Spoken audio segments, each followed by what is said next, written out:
how they deal with the texts of the attributes that they do not agree with, right? And so they treat these texts with metaphorical interpretation or an allegorical interpretation. This was never the way of the companions or the way of the Salaf.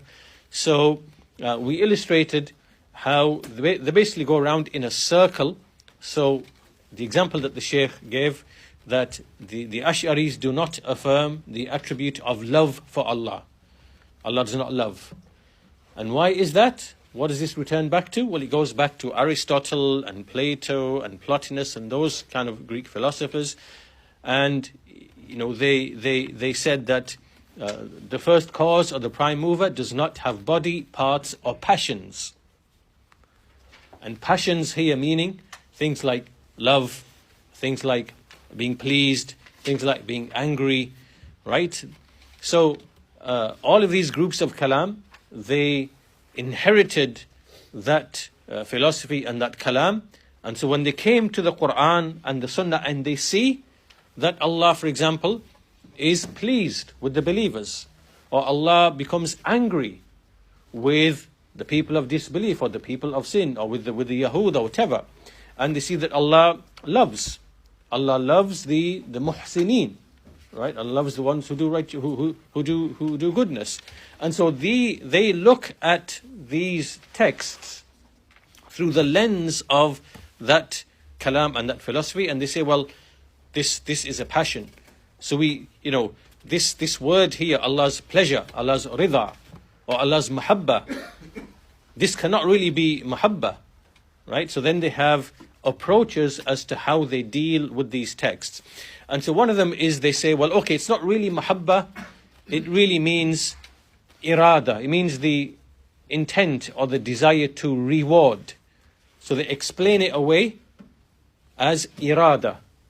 And as the Shaykh explained, all you've done is you fled from one thing, trying to escape something, and then you've gone to another thing, and you haven't escaped the thing you were trying to flee from. Because if you say Allah having pleasure or Allah having love implies that He is like the created beings, because created beings are the ones who have passions and things like that, and then you say it means irada, it means Allah's desire or will or wish, then the same thing applies here. You haven't escaped what you were trying to flee from, because the desire or the wish is something that we find amongst created beings.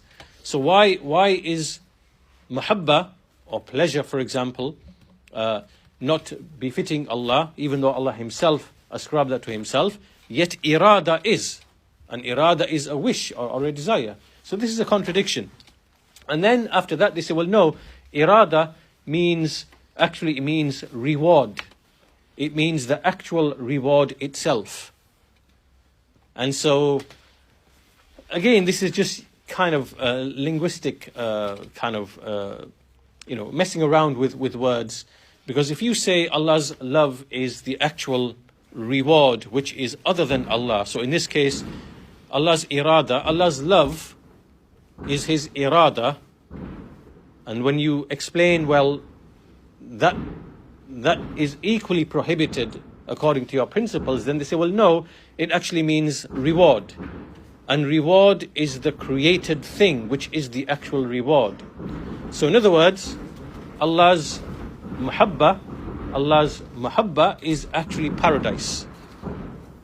Right? So Allah's love is not an attribute established with Allah, rather it is paradise. And so therefore Allah's love becomes in the same way as we say Allah's house, Baytullah, the Kaaba. Right? It's a created thing, but we ascribe it to Allah.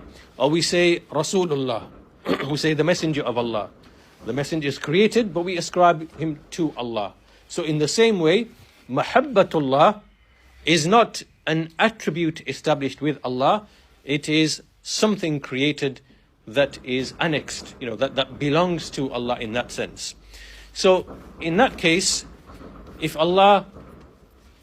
there's a reward, then Allah is the creator of that reward. And if Allah created the reward, then he must have desired to create the reward. And if he desired to reward, then he could only have done so out of love for the one he wants to reward.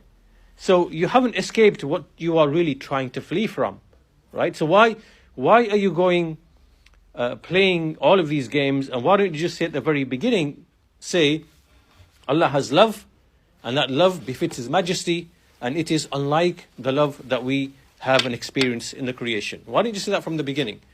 And leave the text as it is, and maintain the sanctity of the text, and remove this burden of sin that you are putting upon yourself by, playing these games with philosophy and kalam, and, as if you are implying that Allah did not know that by affirming this attribute, He was going to confuse His creation. And that as if Allah did not know that if He ascribed pleasure and love and anger to Himself, this is going to violate the 10 categories of Aristotle. Right? So you see, this entails with it as well, it's like really having a very evil perception towards the revealed texts. Anyhow, this was the example that was given by Shaykh Ibn Uthaymeen to illustrate how basically when they try to make a ta'wil, or when they try to give a figurative explanation for the attribute they do not accept, then the thing that they're trying to flee from, they fall into it again.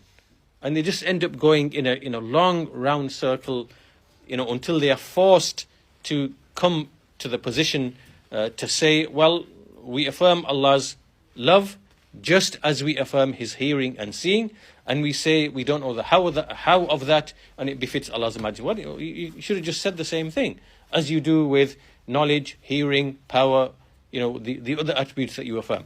That was